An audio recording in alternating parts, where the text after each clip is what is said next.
Gold, trusted gold buyers. మీరు తాకట్టు పెట్టిన బంగారాన్ని విడిపించి ఈ రోజు ఉన్న మార్కెట్ ధరకు కొనబడను.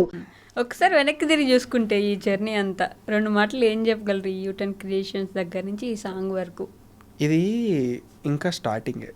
ఓ ఇది ఇంకా స్టార్టింగే, మొదలే ఇంకా ఇది.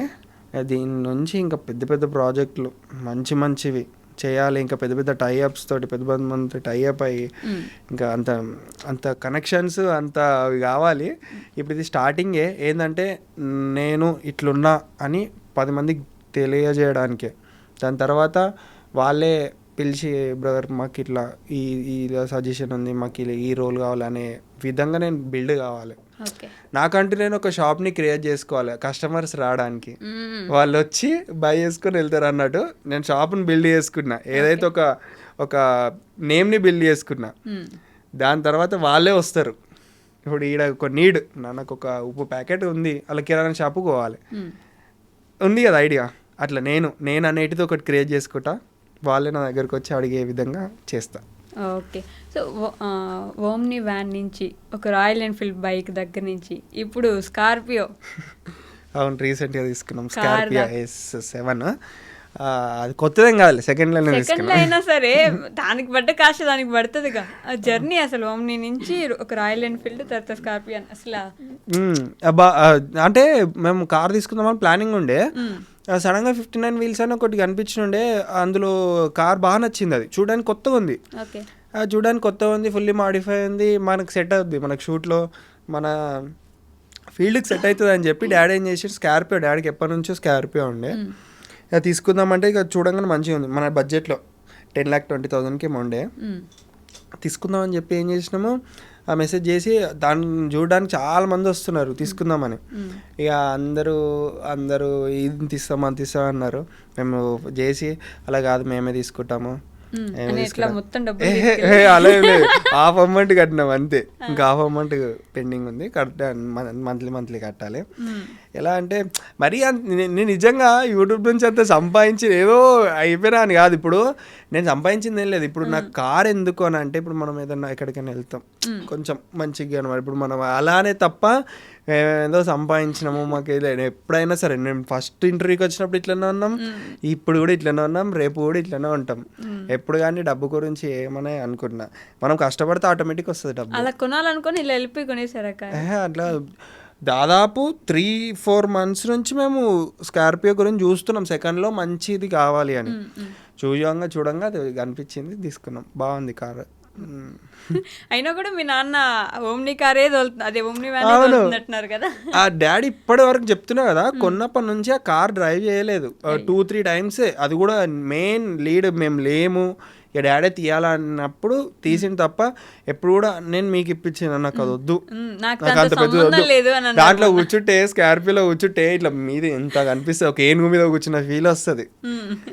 ఇప్పుడు ఒక ఫార్చునర్ ఇది సేమ్ ఉంటాయి, మంచిగా కనిపిస్తుంది. అంత డాడీ వద్దు, నాకు ఈ కార్ వద్దు, ఏదో ఓమ్ని వ్యానే, నేను అదే తీసుకొస్తా అని చెప్పి అదే నడుపుతాడు డాడీ.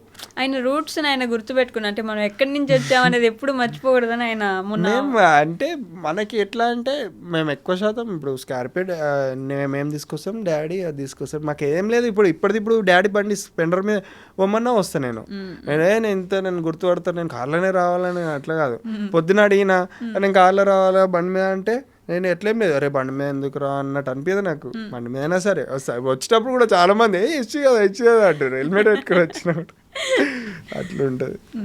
కానీ రూట్స్ గుర్తుపెట్టుకొని మనం ఎక్కడి నుంచి వచ్చామనేది మర్చిపోకుండా ఉన్నప్పుడే ఇంత సక్సెస్ అవుతారు, అది మాత్రం గ్యారంటీగా చెప్పగలను నేను. తప్పకుండా కష్టపడితే, మా డాడీ మాకు నేర్పించేది ఒకటే, ఏంటంటే కష్టపడితే ఫలితం తప్పకుండా వస్తుంది. ఈ రోజు కాకపోయినా రేపు కాకపోయినా ఎల్లుండి అయినా వస్తుంది. ఏదో ఒక రోజు, ఆ రోజు కోసం వెయిట్ చేయాలి, కష్టం చేస్తూనే ఉండాలి. ఫలితం వచ్చే రోజు ఒకటి ఉంటుంది, దాని గురించి వెయిట్ చేయాలి. అదేదో ఒక రోజు వస్తుంది, అప్పుడు ఇన్ని రోజులు కష్టపడ్డా కూడా నాకు ఫలితం వచ్చింది, ఇన్ని రోజులు కష్టపడ్డది ఎటు పోలేదు అనేది ఆ రోజు అనిపిస్తుంది. నువ్వు కష్టపడి అరే దగ్గరలో ఉంది అడే, నువ్వు మధ్యలోనే డ్రాప్ అయిపోయినావు అనుకో, అది చూడలేవు. మళ్ళీ వెనకాల వేస్ట్ అయిపోయిన టైంని చూడలేవు, వేస్ట్ అయిపోయిన టైంని చూడలేవు, ముందుండే సక్సెస్ని చూడలేవు. మధ్యలోనే అందరూ అట్లనే మధ్యలోనే అయిపోయిన వాళ్ళు ఉన్నారు. కానీ నువ్వు 1 year కానీ 2 year కానీ పడుతున్నావు అంటే ఏదో ఒక రోజు వస్తుంది, అప్పుడు నీకు అది ఒక ఫలితం దక్కుతుంది, అదొక పాసిబుల్ మంచిగా ఉంటుంది. సాంగ్ గురించి కాబట్టి మాట్లాడేది, ఇక్కడ సోనీ లేదు కాబట్టి సోనీకి ఒక సర్ప్రైజ్ ఇద్దాం మనం ఇప్పుడు.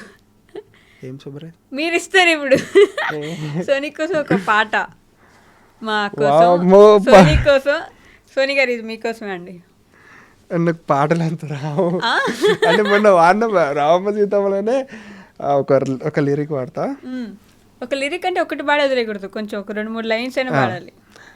చిన్ననాటి మన జ్ఞాపకాలన్నీ గుర్తుకొస్తున్నాయే జాబిలమ్మ, నా తోడు నువ్వంటూ నీ తోడు నేనంటూ ఊహల మేడలు కట్టానమ్మా, నీ మనసులో నేనున్నానే నీ మౌనాన్ని వీడరాదే, నీ మనసులో చోటిస్తేనే నీ మహారాజు నేనే కదే. ఇది నాకు చాలా నచ్చుతుంది. ఇది ఏదైతే ఈ పాయింట్ ఉందో నాకు బాగా నచ్చుతుంది. ఎవరైనా ఎప్పుడైనా పాటలు బాగా పాడతా అని చెప్పారా మీకు? చెప్పలేదు, నేను వాడా ఎవరు, ఎందుకంటే బాగా పాడరు. గైస్ ఇది నేను ఫన్నీగా అన్నాం, మాకుండే ఆ క్లోజ్నెస్ వల్ల అన్నాను. మీరు మళ్ళీ కామెంట్స్ లో అట్లా ఎట్లా అంటారు మీరు ఇలా అంతా అనకండి నన్ను. అట్లేం లేదు, అట్లా ఈ లిరిక్ చాలా బాగా నచ్చుతుంది నాకు. ఎంత ఇష్టం సోనీ గారు అంటే, ఇప్పుడు లేరు కాబట్టి ఎప్పుడు ఆవిడ పక్కనే ఉంటారు కాబట్టి నేను ఈ క్వశ్చన్ అడగలేకపోయేదాన్ని. ఒక మాటలో చెప్పండి, పాటలో వద్దు కానీ. ఇంకా చెప్పలేనంత తెలివిగా బిహేవ్ చేస్తున్నారు. అంటే అట్లా కాదు ఇక, ఎందుకంటే లవ్ చేయడమే కాకుండా నాతో తోడుండి నేను చేసే దాంట్లో అన్నిట్లో హెల్ప్ చేసి, ఇవాళ రేపు జనరేషన్లో ఒక మాట అంటేనే నువ్వే వద్దు అన్న, ఇప్పుడు నేను నన్ను కోపంలో తిట్టినా ఏం చేసినా నేను ఇప్పుడు కోపంలో ఏమైనా తిడతా, ఏంది ఇప్పుడు అని అంట, మళ్ళీ దాని తర్వాత నేను మాట్లాడి నేను సెట్ చేయగానే మళ్ళీ కరిగిపోయి మాట్లాడుతుంది. అట్లా ఏం లేదు, నువ్వు అన్నావు అని అట్లా ఏం చేయదు, అట్లా చెప్పినట్టు ఉంటుంది, మంచిగా ఉంటుంది. మా ఫ్యామిలీ మెంబర్స్ నాకు మెయిన్గా నచ్చేది ఏంటంటే, నాతో ఉండకపోయినా సరే కానీ మా ఫ్యామిలీతో మంచిగా ఉండాలి. మా మమ్మీ డాడీ మా తమ్ముడు మా చెల్లితో వాళ్ళతో మంచిగా ఉండాలి. వాళ్ళకి ఏది అడిగినా చేసి ఇవ్వాలి, వాళ్ళతో ఇట్లా ప్రేమగా ఉండాలనే నాకు మెయిన్. నాతో ఉండకపోయినా అది సెకండ్ మ్యాటర్ అనే. నేను ఆమెకి చెప్పా ఇప్పటికి కూడా, కానీ ఆమె ఎప్పుడైనా వాళ్ళతోటే ఫస్ట్, వాళ్ళకి ఏదైనా వాళ్ళు మెయిన్ ఆమె చూసుకుంటుంది మంచిగా, వాళ్ళతో బాగుంటుంది. ఇప్పుడు ఇవాళ రేపు బయట నుంచి వచ్చిన వాళ్ళు ఇక కొంత బయట ఉంటారు, నాకు నచ్చని. అవును, లోకికి సోనీకి ఏమైనా గొడవలు జరుగుతున్నాయా? వాళ్ళు బెస్ట్ ఫ్రెండ్స్, వాళ్ళు మమ్మల్ని పిచ్చోళ్ళు చేస్తారు వాళ్ళిద్దరు కలిసి. మొన్న కామెంట్ చూసాను నేను, అది లోకికి పడట్లేదు సోనీ అంటే, లోకికి అసూయ సోనీ అంటే, అందుకే ప్రధానికి ఇట్లా వదిన అనట్లేదు సోనీ అంటది, ఈమె అంటది, ఆమె అంటది. వదినే అంటే చిన్నప్పటి నుంచి అక్క.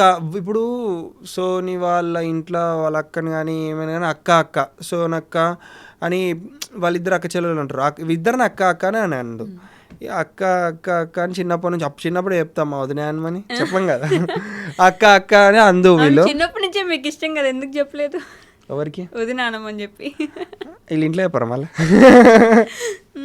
వాళ్ళ ఇంట్లో చెప్తే అట్లా అని ఇక వీళ్ళు ఏం చేసిర్రు, అక్క అని అలవాటై అట్లనే. సోనీ అంజీ క్లాస్మేట్ కదా, కాదా? ఇద్దరం ఒకటే క్లాస్, సేమ్ ఏజ్ మేము. మీరిద్దరు సేమ్ ఏజ్.